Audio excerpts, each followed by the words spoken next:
Nu, ko? Tu gribi sākt, jā? Jā, es domāju, ka mēs sāksim. Tātad, sveiki, esmu atkal pie tūroperatora Testūra Latvija. Un šobrīd valdes priekšsēdētājs Rolands Birgelis, kurš jau 9 mēnešu laikā ir pārņēmis visas vadības grožus, izskatās pārliecinoši, bet mums tagad būs tūlītās svētki. Tātad starptautiskā turisma diena. Tā kā es dzirdēju, ka tu esi sagatavojis runu. Sākās. Vari pateikt tautai, kas tev vispār būtu novēlējums, jo mēs esam nevieglos laikos šobrīd tieši ģeopolitikas un citu dēļ, bet nozara turas cīnās, restorāni cīnās, turoperatoram izskatās, ka ir labāk, jo vasara bija lietaina un daudzi brauc un noteikti rudenī brauks. Nu, tad redzams, ka būs pozitīva uzruna. Uzruna ne tikai, es domāju, vispār šis konstants šodien būs pozitīvs, jo mēs vienmēr tādi esam bijuši, un to arī turpinam, un turismu tirgus vienmēr ir jāuztver pozitīvi un jāiet ar pozitīvos priekšu. Bet tev taisnība, jā, pavisam jau tūlītās ir mums starptautiskā turisma diena, un noteikti visiem profesionāļiem, kas šajā sfērā ir, galvenais ir izturību, pozitīvismu to pašu un jaunas idejas un plānus, un lai tie īstenojās. Tas ir tas galvenais. Nu, un, protams, ja mēs aizējam pie otras mūsu publikas, kas ir skatītāji, ceļotāji, tad noteikti izmantoja to iespēju baudīt, ceļot, redzēt, jo tie ir svētki ne tikai visiem, kas to veido priekš ceļotājiem, bet arī paši ceļotāji to novērtē un izbauda. Kā tu pats šos svētkus vispārībā svini? Nu, tu vienkārši datums kalendārā, vai tiešām arī kaut kā, vai klusi pats aizēja kādu kafiju dubulto paņem, vai kā tu viņu pats esi svinējis līdz šim, vai vienkārši, ir bijis, un ja ir bijis kāds pasākums, tu vienkārši piedalījies, bet vai pats par sevi tu esi domājis, ka tām ir drusku tā kā jāsagatavojas arī personīgi? Pēdējos 8 gadus es esmu tā bišķi bijis daļēji no turisma, un nav sanācis tā speciāli kaut ko svinēt. Jā, ir tas, ka internetu vidē es redzu daudz dažādus apsveikumus, un tad arī tos savus tos tālos partnerus un kaut kādus draugus paziņas, kas tajā sfērā ir, es esmu aizsūtījis, jā. Un es domāju, ka šogad būs bišķi savādāk, jā. Būsim kaut ko sagatavojuši arī publikai, jā, tas ir tāds nozares nelieli svētki, ka viens otru vienkārši kārtējo reizi apsveic, iemet kādu labu vārdu, vai vēl labākajā gadījumā piezvan un uzparas, kā tev iet, kā tev šajā sezonā un kas notiek. Es pilnībā piekrītu, patiesībā es pats sevi mēģinu, ja kādam ir dzimšanas diena vai kaut kas tam līdzīgs, ne tikai vienkārši kaut kā formāli ielikt, es te apsveicu vēl to veselību un ceļojumiem bagātu gadu, bet reāli vienkārši kaut vai uz minūti pazvanīt un parunāties, jo tā paudze šobrīd, sevišķi jaunā nāk, viņi vairāk tikai sūta, bet zvans, tas jau ir kaut kas ārkārtīgi. Man ir tas pats, tie, kas mani zina, tie, kas mani pazīst, tie zina, ka es ļoti bieži zvanu nākamajā dienā, jo kāpēc to nākamā dienā, jo tajā dienā, kad ir dzimšanas diena vai svētki, tu īsti neesi runājums, jo visu laiku tev bombardē ar izziņām, ar vispārējām, un pīkst un darbs un pārējais, un nav īsti parunāt iespēja, bet gribas jau vairāk uzprasīt, kā tev iet, ko tu dari un kas tev jauns, un tāpēc es diezgan bieži zvanu nākamajā dienā, jo tad tur var parunāt. Tas ir ļoti labi, jā, pilnībā piekrītu.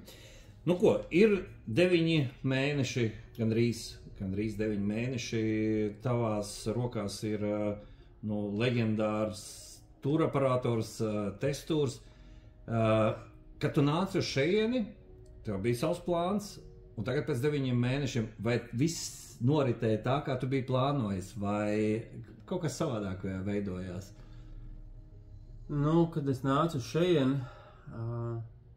tas bija tāds interesants brīdis. Tu vairāk to uztveri kā izaicinājumu, vai Es to uztveru kā izaicinājumu un kā iespēju sev varbūt parādīt kaut kādā jaunā vidē, jaunā vietā.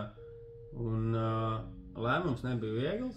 Es ilgi pretojos un nolēmu. Es to gala vārdu pateicu 6. vai 7. janvārī. Un 20. janvārī es jau sāku savus gaitas. Un bija savs redzējums, un varu teikt tā, ka lielā mērā viņš daļēji ir piepildījies.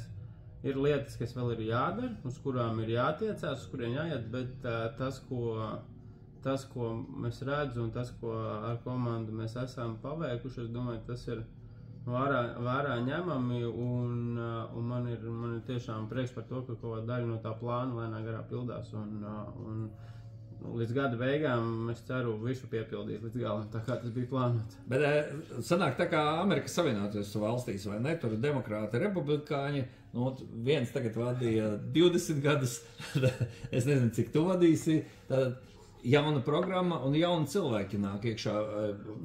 Nē, pat nav jauna programma, pat nav jauni cilvēki. Kā jau es tam iepriekšējā intervijā arī teicu, ka komandā ir spēks un komandai vajag uzticēties un komandu vajag uzklausīt un komandu vajag motivēt. Un ir tā, ka, piemēram, es atnāku agri no rīta pirmais, es visiem atveru logu vaļā, vienmēr ieeju, visiem pasaku čau, labrīt, foršu dienu, pasmaidam un maucam. Tā tas ir, jā, bet, ja mēs runājam par komanda nav mainījusies, komanda nemainās, mēs paši mainamies iekšā komandā, ir kaut kādas automatizācijas lietas pieliktas klāt, kas atvieglo kaut kādu darbu un ikdienas tādu rutīnu, kas neliek vairāk daudz domāt par kaut kādām lietām. Kas principā, kas mūsdienās ir iet uz priekšu, kaut kādas automatizācijas, mākslīgais, jā, tas pats mākslīgais. Bet kur jūs, piemēram, tagad lietojat to mākslīgo intelektu? Visur. Visur, jā? Gan bildes, gan teksti, gan viesnīcu apraksti, gan... Bet lēmumu pieņemšanā ir viens no valdes locekļiem mākslīgais. Ir protompts jāraksta, lai nebūtu precīzu lēmumu pieņemšanu. Tas arī jāmāk. Tas arī ir, jā, un tāpēc ir dažādi kursi, kurus vajag izmantot un iesaka vienmēr attīstīties un mācīties, un tā skaitā arī es to daru. Jo tas, kas ir pieejams mūsdienās, tas ir jāizmanto, un mēs to arī darām lēnā garā. Mēs uz to ejam, lēnā garā veidojam, lēnā garā mainamies nedaudz uz to pusi. Jā, pēc manas sajūtas tirgu gada sākumā bija tāda nervozitāte attiecībā uz šo visu vadības maiņu. Tad šobrīd ar vasaru ir ļoti stabils atkal sniegums un līdz ar to tirgu, kas varbūt kaut ko gaidīja, ka būs tādas lielas izmaiņas, patiesībā jūs uz tām pašām sliedēm stabili iet un nodrošina to pakalpojumu augstā kvalitātē. Jā, tev ir taisnība. Mums gada sākums, protams, bija visiem gada beigas, un gada sākums visiem bija tāds neziņas periods, jo iepriekšējais vadītājs aizgāja. Un tā diezgan negaidīti visiem aizgāja. Bet ne no dzīves, jā, vienkārši aizgāja no darba. Nē. Jā, pameta amatu, vai ne, un nolēma aiziet no šīs te vietas, no pozīcijas,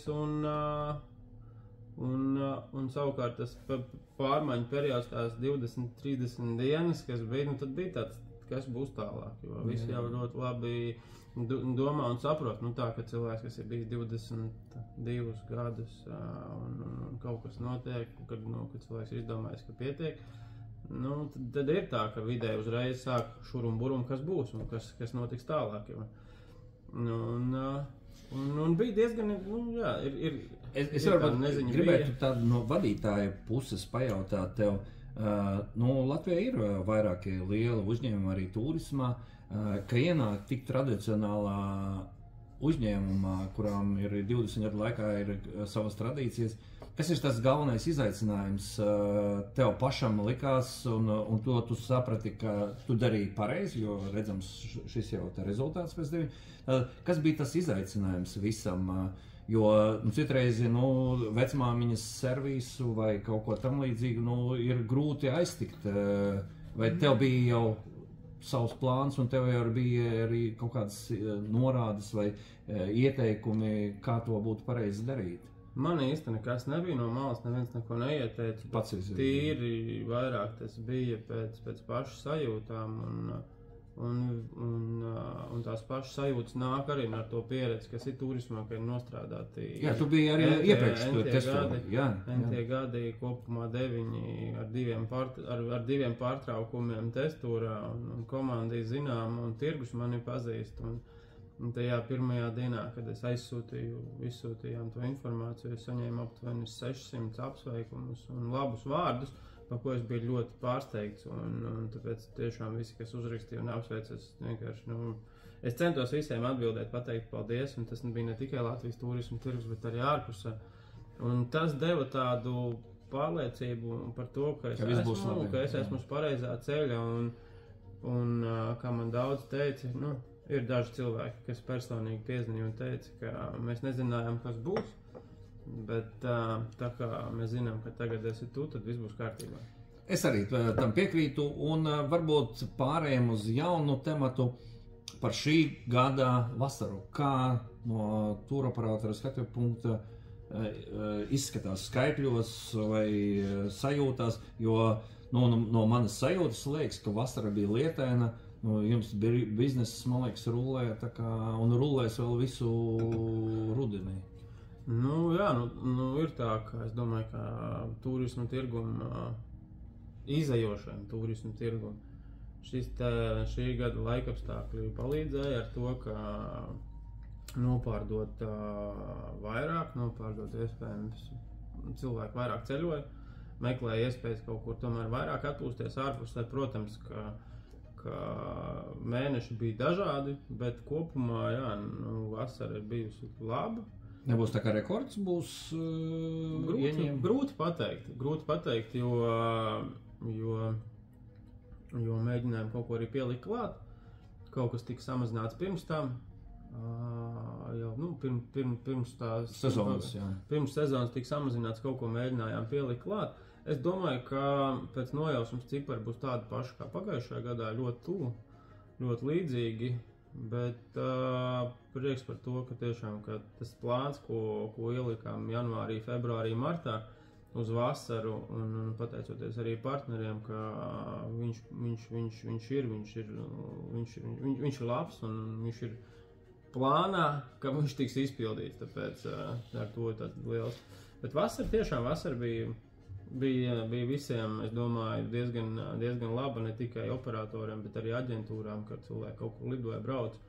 Tāpēc es domāju, izajošā turisma industrijai tas bija pozitīvs. Savukārt, ja mēs runājam par otru pusi, mēs zinām, ka līdz ar ko daudz izbrauc, tad arī Latvijā cilvēki meklē iespējas izbraukt un pavadīja mazāk. Zinām, ka kafejnīcas daudzas un vecrīgi tukša, un cik runājot ar saviem paziņām, draugiem, kas vada gan viesnīcas, gan kafejnīcas, gan horekas strādā, tie saka, un arī jūrmalā, ka ir diezgan crazy, bet tādi tie laikapstākļi ir, lietuvieši bišķi mums palīdzēja, un basketbola čempionāts. Protams. Vai šī situācija, ka Latvijas tirgu ir tik daudz tūroperatoru, viņi arī saglabāsies nākošos gadu, 2, 3, tas tā arī būs. Tas ir tagad norma, kādreiz strādāja ar 3 tūroperatoriem, tagad mums ir vismaz 5, vai ne? Tagad sanāk, ka katrs ir tās pa savu vietu, un kāds iemet. Te jūs sadalījuši jau to tirgu? Cenas. Es domāju, ka Latvijā tirgus vēl nav sadalīts, un ir diezgan grūti prognozēt, kā tas viss būs, un iespējams vēl kāds nāks iekšā tuvāko 2-3 gadu laikā. Tāds runas ir dzirdētas. Jā. Tātad var iedomāties, ja vēl kāds nāk iekšā, tad kur viņš vēl ienāks iekšā? Tas nozīmē, mēs paliekam turīgāki, mēs vairāk varam atļauties. Grūti teikt, vai mēs paliekam turīgāki vai nē, bet vai arī viesnīcas paliek lētākas un cilvēki brauc uz kaut ko lētāku, vai ne, nedaudz izvēlās nevis vairāk kaut kāds 5 zvaigžņu vai turpina ieturēt to savu budžetu, bet saprot, ka cenas visur pasaulē aug, un arī Latvijā, nu tad viņam cenšas izvēlēties, ok, pagājušajā gadā mēs bijām uz 5 luxury viesnīcu, nu šogad mēs braucam uz 5, viduvējo viesnīcu, iztērēt to pašu summu, jo, Latvijā arī dzīves dārdzība aug, tāpat arī ārzemēs, pilnīgi visur. Un tas nav noslēpums, kā, piemēram, Turcijas lira daug nenormālākajā ātrumā, un viss citur cenas Eiropā arī viss savu nestāv nekas uz vietas. Katru gadu tur savu 5-7% nāk klāt, un tad viss tiek uzliekts uz kopējo izmaksu. Es gribētu tev jautāt, jo vienmēr, kad man kādās sarunās, kuri nebija no turisma nozares, prasīja par testūru, es pirmais vienmēr teicu, ka ja viņiem plānā ir ielikts šis ceļojums, tad 99%, ka viņš arī būs. Jo ļoti daudz satrauc, ka atsevišķi tūroperatori noņem reisus un tā tālāk, un cilvēki ir ieplānojuši savus atvaļinājumus. Vai šī tradīcija arī tavā vadībā turpināsies tālāk, ko ieliek, tas arī būs vismaz 99%? Jebkurš operators arī skatās to finansiālo pusi un redz, ko viņš var pavilkt un ko ne. Un pēc iespējas, protams, ka jebkurš no vadītājiem turēs visu tas, kas ir, turēs to, ko viņš uzskata par vajadzību un kas viņam nenes zaudējumus. Ja viņš redz, ka kaut kāds periods nes viņam zaudējumus, tad viņš jau uzreiz, jebkurš vadītājs un finanšu daļa pieņem lēmumu, kā labāk šajā situācijā rīkoties, vai mainīt, vai pārlikt uz 1 dienu vai 3 dienas uz priekšu, uz atpakaļ un nolemt, kā darīt. Bet būtībā tā arī vienmēr bijis, ka testūrs ieturējis to, jā, tieši tā, tur nav nekāda. Attiecībā uz galamērķiem, akcents galvenais ir noteikti Turcija, Grieķija. Tātad Grieķija ir svarīgāk nekā Eģipte, jā? Jā, mēs, atkarībā no sezonas. Protams, jā, bet tā no galamērķa, teiksim, cik daudz naudu. Ja mēs runājam par vasaru, tad tas ir, tad tie ir Turcija, Grieķija, Bulgārija, tie virzieni, kas... Un tā Itālija, kas jums ir vairāk tā tikai, lai... Tas ir tikai, pavasarī un rudenī, es neteikšu, ka viņi ir smukumam, viņi ir baudīšanai. Viņi ir baudīšanai. Bet segments nav īpaši liels, vai ne? Nē, viņš nav liels. Attiecībā pret Turciju, Grieķiju. Protams, ka viņš ir vienreiz nedēļā. Šogad ir 4 reizes, bija, vēl viens ir uz priekšu. Interesants virziens, skaists virziens, baudāms virziens, un tas ir priekš mūsu tirgus kaut kas jauns, un cilvēki izvēlās. Protams, gribētos vēl lielāku to potenciālu un to vēlmi Bet es domāju, ka vienkārši tas virziens lēnā garā ir vēl jāpakustina un jāparāda. No šīs vasaras skatoties jau uz nākošo, jo jūs uzsākāt jau arī pārdošanu nākošajā vasarā. Jā, mēs uzsākām. Jā. Vai kaut kas jauns ir uz nākošo vasaru, vai tie paši galamērķi? Ir tie paši galamērķi, kas šogad, bet lēnā garā mēs skatāmies, ko mēs varam piekabināt klāt un pielikt kaut kādus jaunus. Pagaidām ne, tas, lai paliek bišķi noslēpumā, iespējams tad, kad... Varbūt alfabēta burtu kā pirmā valsts. Tu mēģini izvilkt visu ārā. Bet noteikti, pirmajā daļā mēs ielikām tagad Turciju, Grieķiju, Bulgāriju, bet tā lēnā garā nākamajā agrās rezervēšanas daļā mēs ieliksim vēl citus virzienus. Mēs tā lēnā garā stiprinam un liekam uz nākošo gadu. Iespējams arī kaut ko jaunu vēl pievienosim klāt, vēl papildu pieliksim klāt arī ziemas sezonai, lai būtu interesantāk, tas vairāk pavasara sezonai. Tā kā lēnā garā skatāmies, ko pielikt vēl klāt no virzieniem. Ziema paliks Eģipte, tad... Eģipte, Tenerife, Dubaja... Gran Canārijas ir vai... Gran Canārija nav, bet ir tā doma, ka viņa parādīsies kaut kādā brīdī mums atkal kā blokvietas. Un tad no ziemas slēpošanas var Austrija, jā? Austrija bija pagājušajā gadā, šogad viņa vēl nav palaista, bet ir tāda doma, ka mēs viņu palaidīsim, jo Itālijā šogad notiek olimpiskās spēles, Itāļi ir nenormāli dārgi, un mēs zinām, ka kaut kāda daļa pieprasījuma tirgu ir. Viņi nav lieli, jo arī attiecīgi arī Austrija ir uzrāvuši cenas augšā, un visi pārējie jau saprot, ka daudz vienkārši maina. Tāpēc mēs skatāmies, iespējams, mēs arī atvērsim vaļā uz kaut kādiem mēnešiem slēpošanu, kad viss izdevīgāk ir un vislabākais laiks. Ilgus gadus Nacionālā līdzsabiedrībā ir Baltics, bija Testur strateģiskais partners, un tur droši vien arī šobrīd ir, bet jums bija tās ekskluzīvās tiesības, ka jūs tikai lidojāt. Tagad mēs redzam, ka lidoja ļoti daudzi tūroperatori. Vai jūs arī turpmākajos gados saglabāsiet plānots, ka strateģiskais partners? Uz nākošo gadu mēs lidojam visu gadu. Protams, visi skatās, kas notiek apkārt, kādas ir cenas, kas ir, bet plāns mainīt krasi neko nav. Un pagaidām mums viss apmierina, jo ir labi, ka tev blakus, ne tev, bet kā operatoram blakus un klientiem blakus ir sava avio bāze un iespēja uzreiz nodrošināt lidmašīnu, ja no gadījumā, kas, kā piemēram, mums tikko bija gadījums ar putniem. Jā, visu salabo, visu sataisa un lidojam tālāk. Tas ir tas arī, komunikācija ir salīdzinoši. Arī jaunas lidmašīnas, kas patīk. Jaunas lidmašīnas, jā. Tad tas Latviešu apkalpošana. Tā jau paliek, ir, protams, ir multinacionāli, bet pārsvarā latviešu, jā.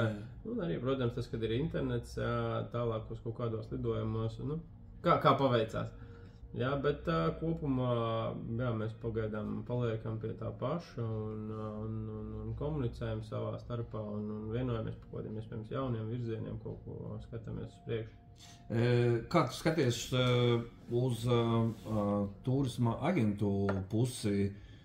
Es redzu, ka tādas lielas firmas pēdējos 10 gados nav nākušas klāt, bet ir ļoti daudz tādu tie saucamie pa vienam vai diviem cilvēkiem tādas mazas aģentūras. Un slēdzot līgumus ar viņiem sadarbības, vai jūs ir kaut kas principiāli mainījies, vai ieturat to pašu pozīciju, kas bija? Principiāli nekas mainījies nav. Šis diezgan tāds labs jautājums un kutelīgs jautājums, jo tiešām ir ļoti daudz dažādu influenceru, kas ir pašnodarbināti un kas pārdod un tirgo. Tāpēc mēs turamies pie tās pašas politikas, ka, ja ir kaut kas jauns un tos, kurus mēs nepazīstam, nezinām un neesam pārliecināti, tad vienmēr ir depozīti. To dara daudz turoperatori, jo, tomēr pēc jāskatās, kas notiek apkārt un jātur roku uz pulsa. Un tāpēc mēs joprojām pieturamies pie tās pašas politikas, ka ir konkrēts skaits, nevis konkrēts skaits, bet ka ir pārbaudāmi, uzticami partneri. Un tā, ka kāds ļoti nāktu klāt un augtu, tas aģentūra portfelis nav. Esam pateicīgi arī tiem visiem, kas mums vēl joprojām un visu laiku rezervē. Jā, un ir atgriezušies varbūt kaut kādā veidā no jauna. Un paliekam pie tiem pašiem. Jā, protams, ja tur kādam ir interesi, droši mums arī raksta, un tad mēs arī informējam, ka ir tas, ka ir depozīta sistēma tāda vai šāda. Attiecīgi, tad kolēģi visu sakārto, jā vai nē. Kā ir ar interneta tirzniecību, vai tas, kā jums sadalās, varbūt, cik jūs paši pārdodat, jo jums ir arī birojas? Ja nemaldos 2, vai ne? Mums ir 2 biroji, tiešās pārdošanas. Viens uz Brīvības, otrs Berga bazārā. Un tad ir tiešā pārdošana, un tad ir... Ir jau tagad ļoti daudz aģentūras, kam ir aprīkots integrētas rezervēšanas sistēmas kopumā. Mēs redzam, ka tas kopējais apjoms no interneta rezervācijām, viņš aug, bet tāpat laikā cilvēki, es domāju, ka tas pie mums Latvijā tik ātri nemainīsies, lai gan daudz stāsta, ka mainīsies viss un vispāries uz internetiem un vispārējo, bet mums ir tā mentalitāte, ka cilvēki grib atnākt uz aģentūru, tāpēc tās aģentūras ir un grib atnākt, grib parunāt, grib uzprasīt, grib noskaidrot.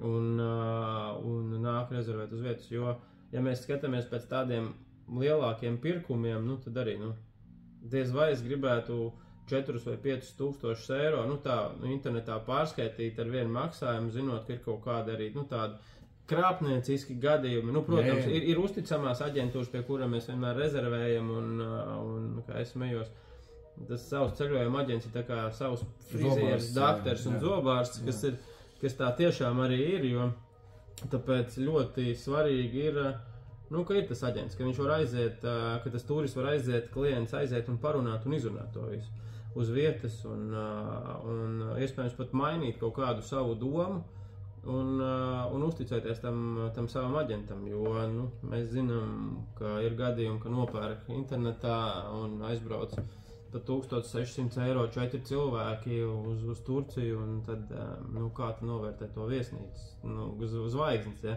Nu, ir lietas, kuras mēs vienkārši nevaram ietekmēt un kuras mēs nezinām, bet ja viņš savukārt būtu, nu, uz vietas, nu, piemēram, šis vai kāds cits tāds konkrēts, nu, tāds gadījums, tad tāpēc arī tas aģents, ka viņš maksā savu naudu, viņš brauc, izzina, skatās, redz, pieraksta, velta nedēļu tam visam skraidot pa viesnīcu, vidēji 15-20 km dienā, tērē gan savu laiku no ģimenes, no darba, no visa, skatās un iesaka, tāpēc es domāju, ka pie mums tas tā, nu, mākslīgais intelekts un online, jā, viņš palielinās, bet tāpat laikā viņš būs klienti, nu, turisti, kas laika ies un skatīs. Nav tā, ka tie ir vairāk pēc 50, ja pie arī ģimenes ar bērniem, kas citreiz arī laikam... Tur ir viss kāds, gan vecāka gada gājuma, gan jaunieši, gan, protams, jaunieši tagad paši skatās, meklē, uzticās ChatGPT un visādiem OpenAI un vispārējais, ko skatās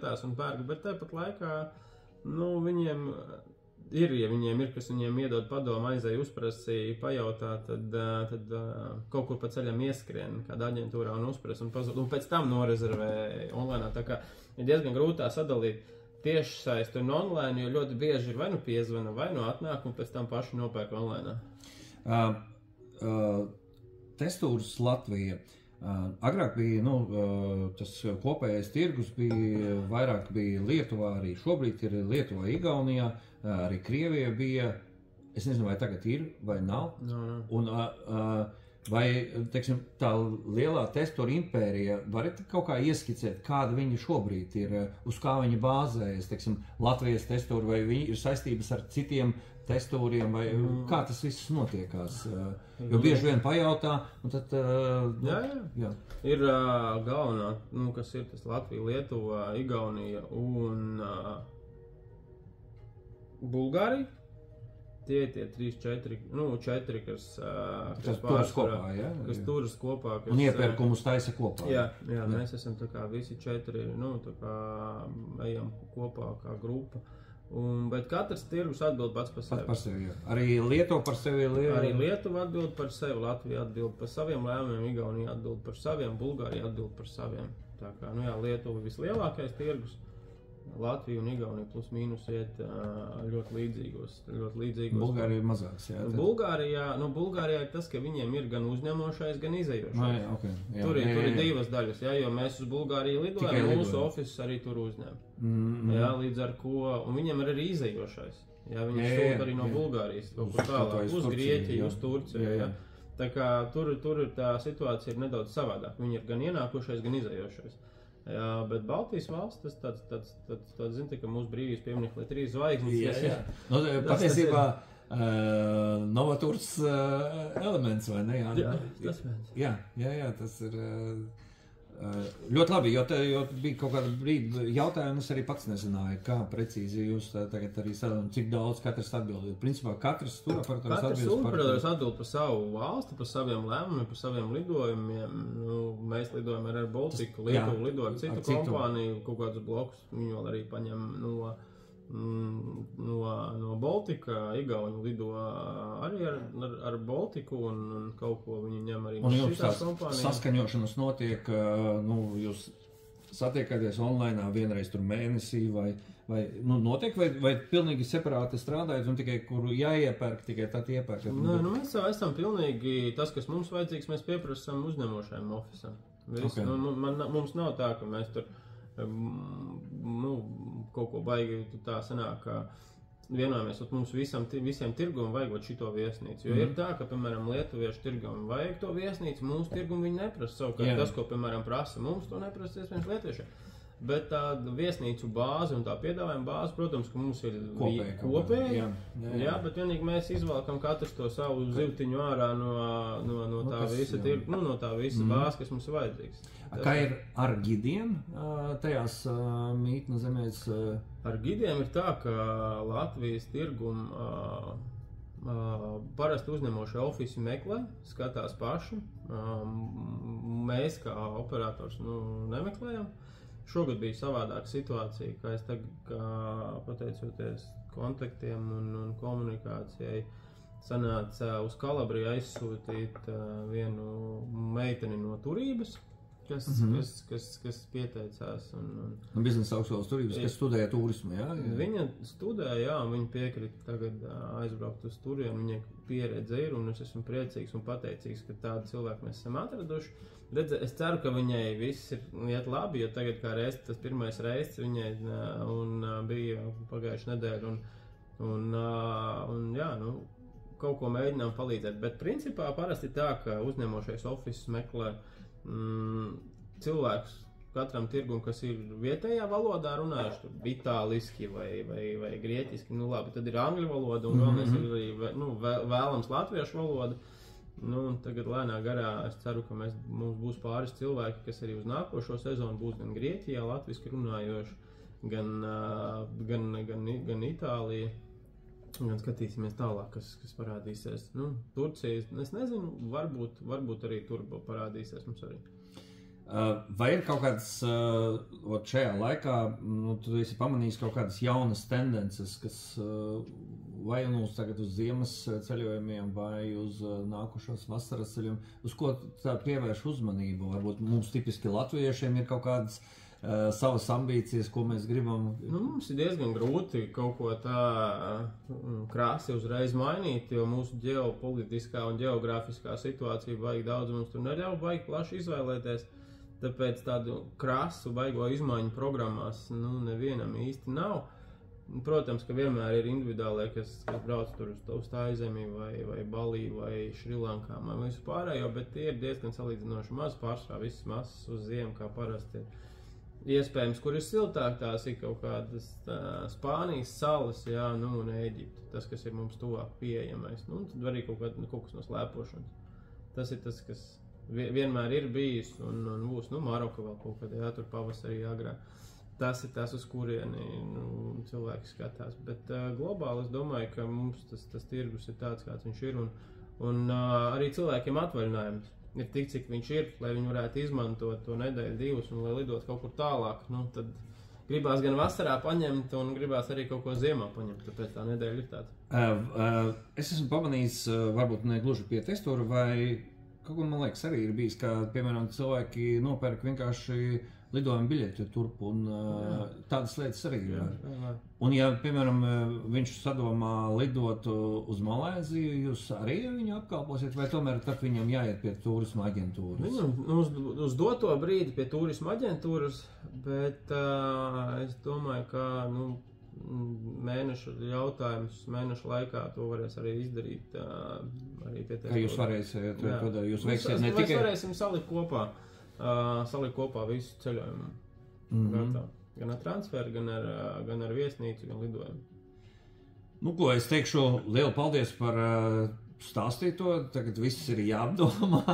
Un tieši kā starptautiskā turisma dienas šajā te kontekstā, es gribu novēlēt, lai tev tiešām izdodas līdz gada beigām izdarīt visu to, ko tu esi plānojis, lai komandai arī visai izdodas, ko esat iecerējuši, un lai Latvijas ceļotājiem ir vēlme, nauda un iespējas baudīt jūsu pakalpojumu, jo pateicoties Tesūram vairāk kā 20 gadi ir ielikti ļoti stingri pamati, jo man liekas, jebkurš pateiks, ka tā ir, ja ne pati stabilākā, tad viena no stabilākajām tūroperatoriem, kas šajā tirgu darbojas, un paldies, ka arī redakcijas vārdā vienmēr ir atbalsts no jūsu puses bijis, un ceru, ka tas arī turpmāk būs, jo tikai arī mēs kopā